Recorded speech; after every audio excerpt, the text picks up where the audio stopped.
Good morning. I'm Pastor Kim Risedorph, and we are here to worship God. If you're new to Asbury, so glad you're here. I know it takes a little extra planning and courage to visit a new faith community, so thank you for being here. And if you're familiar with Asbury, so glad you're here, because we're the ones that get to make this a place where all feel welcomed. As always, I'm going to ask you to look for an opportunity to introduce yourself to someone you do not yet know by name. And I don't think I'm the only one, but sometimes I have to ask people's names more than once. So let's give each other the space and the grace to put the effort into knowing each other's name and walking alongside each other on the journey of faith, so that we grow into being a faith community where all are welcome. It's been quite a week. I'm still cherishing the celebration we had last week of our 150th anniversary as a church. And then almost immediately after that, we had the mass shooting in Las Vegas. So kind of a whiplash moment where we've experienced great joy and gratitude and great sorrow and pain. And we bring all of that to worship. I figure in your lives this week, you've had a mix of experiences and emotions. And it's in worship where we bring all of that and turn our attention towards God, and God meets us where we are. So as we prepare our hearts and our minds for worship, we intentionally bring ourselves into the presence of God, perhaps remembering a time this week with gratitude, where we caught a glimpse of God's goodness, guidance, beauty, or generosity. Let us prepare our hearts and our minds for worship as the acolytes bring in the light of Christ. Please be seated. I waited until now to tell you that this is the first Sunday in our stewardship season. And when folks start to talk about money, I've noticed that people get a little bit anxious. And when pastors talk about money in church, I've noticed that the anxiety goes up another notch. So I just want to put that out there and tell you why stewardship season is my very favorite season of the year. Because it's when our faith becomes so practical in everyday decisions about money, about burning, saving, giving.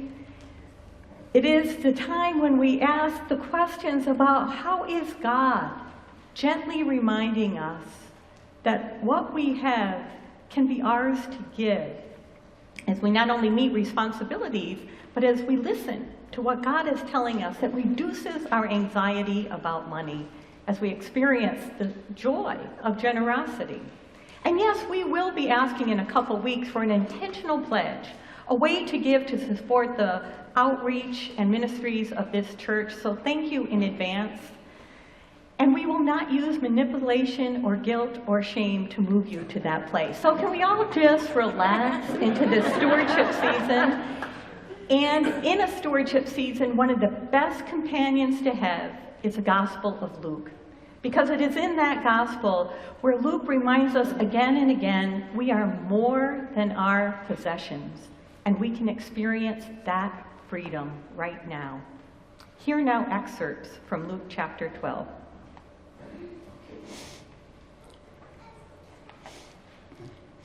Someone in the crowd said to Jesus, "Teacher, tell my brother to divide the family inheritance with me." But he said to him, "Friend, who set me to be a judge or arbitrator over you?" And he said to them, "Take care. Be on your guard against all kinds of greed, for one's life does not consist in the abundance of possessions." Then he told them a parable. The land of a rich man produced abundantly. And he thought to himself, "What should I do? For I have no place to store my crops." Then he said, "I will do this. I will pull down my barns and build larger ones, and there I will store all my grain and goods. And I will say to my soul, 'Soul, you have ample goods laid up for many years. Relax, eat, drink, and be merry.' But God said to him, 'You fool, This very night your life is being demanded of you, and all things you have prepared, whose will they be? So it is with those who store up treasures for themselves, but are not rich towards God. Thank you. So we had this man who tore down the barns he had and built bigger ones so he could fit all his stuff inside. Maybe the equivalent is if we have a house or an apartment, and yet we still have to rent storage space because we can't fit everything in. So the question for us today, the focus for us today is a question. What is enough? And how do we know? How do we measure when we have enough? Not just in terms of our financial resources, but how do we know when we've had enough to eat at any given meal? How do we know when we have enough clothes in our closet? How do we know when we have enough likes on any social media that we're on? How do we know when we have enough gun control? How do we know when we have enough gun rights? How do we measure when we have enough? We don't get to practice that a lot in the culture around us, and it is essentially a spiritual journey and the focus of what we'll do today, because at the heart of that question is, how do we know that we're enough? How do we move into the joyful awareness that we are made in the image and likeness of God, and we are enough?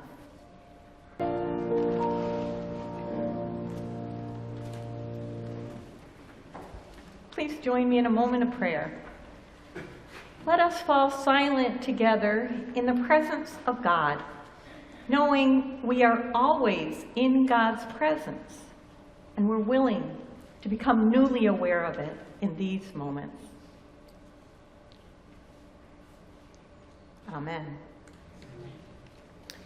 So we had a scripture that put it pretty clearly. We have Jesus saying in the Gospel of Luke, "Take care. Be on guard against all types of greed, for you're more than your possessions."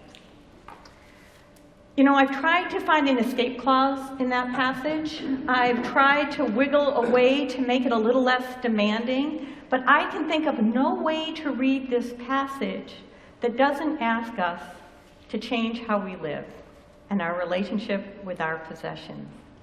But I want to first look at the tone of this teaching from Jesus. He starts with the words, "take care." There's a tenderness to that. It's not a scolding. It's a wish for us to know we have enough, we are enough. And the first impulse after we know we have enough is generosity, and what a joyful way to live. And yet, there's something in us that has to look at that second part, be on guard against all types of greed. So just to get started, to go deeper into this passage, I want to read you the dictionary definition of greed. It's a doozy. Greed: inordinate or insatiable longing for needless excess, especially for excess wealth, excess status, excess power, or excess food. An inordinate desire to acquire or possess more than we need. I can think of areas in all of those categories where I have brought greed to my life. I remember it was in the 80s when Laura Ashley fashions were a thing. I mean, they were really fashionable back then. I was just out of college, saving and preparing for graduate school, and I had this inordinate desire for more Laura Ashley dresses. They cost more than any article of clothing I'd ever bought, but I lived in a small town in Illinois, right in the bend of the Mississippi River, about 50 miles from St. Louis, and got paid twice a month, and I would save enough to go down and get that dress at the West County Mall. And the thing about greed that I noticed, this inordinate desire for more than I need, I loved that new dress the moment I bought it. And I loved it all the way home. And I loved it when I hung it up in my closet. And the very next day I was already planning to buy my next Laura Ashley dress. The thing I've noticed about greed, whether it's with possessions or power or status or feeling that we are enough, we always want more. It is almost insatiable, our desire for more. And being aware of it is the first step towards addressing it. In our Bible reading today, the rich man isn't called a fool until he begins to acquire more and more, until he begins to stockpile more than he needs. You know, I thought originally we could blame our tendency towards greed on our culture, because we are inundated with messages, right? In advertisements on social media, if only we used the right toothpaste, our lives would be transformed. It's a message that we get again and again. And yet, I don't think we can blame it on our culture and get an escape route that way. It's deeper than that. Because the man we read about in our Bible passage, as far as we know, there wasn't a lot of advertising in first century Roman Empire. And yet he still experienced greed. Greed is something that human beings tend to experience, struggle with, and get the opportunity to address. It's known as one of the 7 deadly sins. It robs us of knowing that we have enough and we are enough. And as I said earlier, the rich man wasn't called a fool until he tore down what he had to build more, to store what he did not yet need. And he's a fool for 2 reasons. Because he did not think of sharing what he had. There's no mention that he intended to give some of the excess of what he had away. It was going to all be for him. And one of the clearest messages in our scriptures, in our Judeo-Christian heritage, is that we are to take care of each other. We're to take care of the widow and orphan. We're to reach out to those in need. And here's where it gets tricky. There's no indication in the Bible that we are to make the decision if that person is worthy before we give. There's no indication in the Bible that we're to make sure they will spend or use what we give them in the way that we think is right for them to spend or use. The only instruction we get in the Bible is, if you have more than you need, it is ours to give to those in need, generously, without any strings attached. I find that to be challenging every day. But the other reason this man is a fool is because he makes no mention of God. There is no sense of being thankful for the abundance that he has, for the bumper crop that he experienced. And that's another key message. Back in the teachings of the Torah, the original 5 books of the Bible, which set down the law,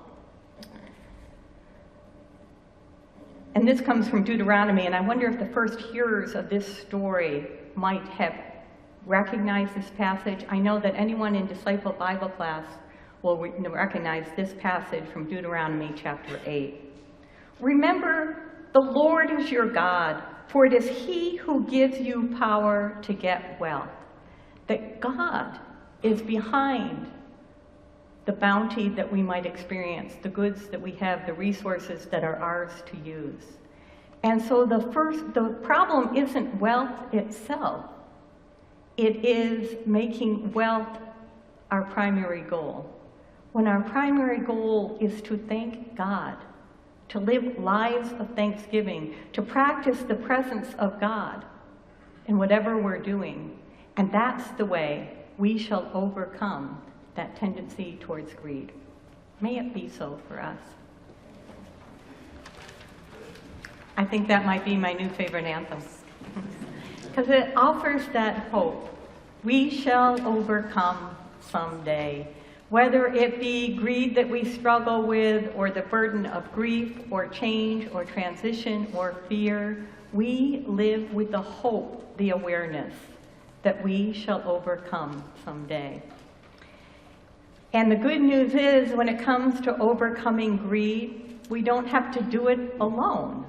We have all of God's presence whispering to us, Take care, be on guard against greed of all kinds, whether it be with our possessions, status, power, food, shoes, Laura Ashley dresses, whatever it is. We shall overcome someday. And I'm reminded of that because of a story that Adam Hamilton tells us in the book that we're using for our stewardship season. Pastor Chelsea will tell us more about how you might become part of a small group that meets once during the stewardship season and looks at that book, which is called Enough, Finding Joy Through Simplicity and Generosity. And in that book, Pastor Adam Hamilton from Resurrection Church in Leawood, Kansas, tells this story on himself. He and his staff were traveling to a different city. They were offering a workshop at a local church there. And after they walked downtown to go out for dinner in an outside mall area.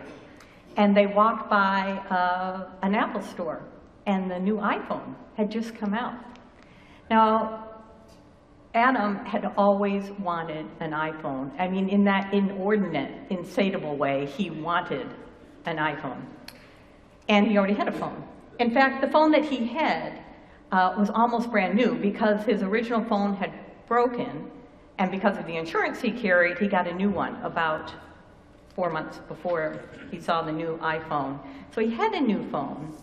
He didn't really need one, but he really, really wanted that iPhone. And so as they walked to dinner, he said, "Can't we just stop and look at it? I just want to look at it. That's it. I just want to look at that new iPhone." And he looked, and finally his staff said, "Okay, come on, let's go. Let's go to dinner." So off they went. On their way back to dinner, on their way to the evening meeting, he just had to stop one more time, just to look. And said, "What time does this store close?" 12 midnight. Okay, he'd asked his questions. They went on to their meeting. They're back at their hotel at 11:30 p.m. that evening. And one of his staff members says, "You really want a phone. You want to go back to the Apple store, don't you?" Yeah, so his colleague drove him back. 3 different salespeople demonstrated all the wonders and how this phone could transform your life. And now it's 12:02, and now he's feeling obligated because they had spent all this time with him. I do this all the time. It's one of my escape routes to greed. Now he felt obligated. It was after 12. They helped him. They stayed open late. Now he really needed to buy the iPhone. So he presents his credit card, and for the first time and only time in his life, the credit card was refused. But he knew he had enough credit on there. It was a fluke, or as he says, a God moment. And the person helping him said, "Well, you want to just try another credit card?" And he laughed, and he said, "No, it is enough." What I love about this story is that God walks alongside us, sends us nudges, sometimes disquiet, sometimes discomfort, sometimes help in our journey towards living free from greed, free from being a fool in our daily lives. And we won't do it all at once. We will not go home after this worship service and be free of greed.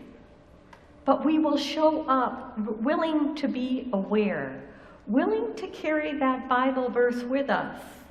Take care. Jesus says, with all the tenderness in the world, take care.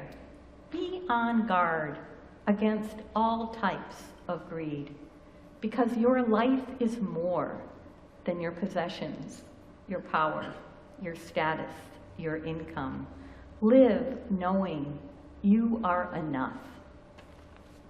It is in persevering with that message that we shall overcome the things that keep us chained to greed or selfishness or fear.